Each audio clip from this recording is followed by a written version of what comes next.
उहाँको बीएचयू पढ्दाको एउटा क्रान्तिकारी जीवन छ। हजुर। उहाँ चाहिँ कम्युनिस्ट बनेको जीवन, त्यो जीवन शैली छ।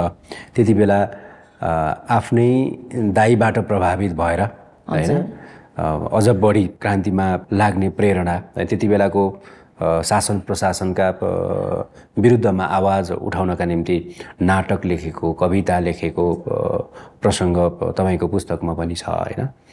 अहिले सरसर्ती फर्केर हेर्दाखेरि त्यति बेला बुवाले जुन प्रकारको कवि भुपी शेरचनले, अझ त्योभन्दा अघि त अब भूपेन्द्रमान शेरचन सर्वहाराले खेलेको भूमिका र अहिले त्यो त करिब 7 दशक जति त समय करिब भइसक्यो। त्यति बेलाका युवाहरूले सोचेको सोच र अहिले हामीले पाएको देशको परिवर्तनलाई फर्केर हेर्नु पर्यो भने यहाँले भुपी शेरचनको छोरीको दृष्टिबाट कसरी हेर्नुहुन्छ?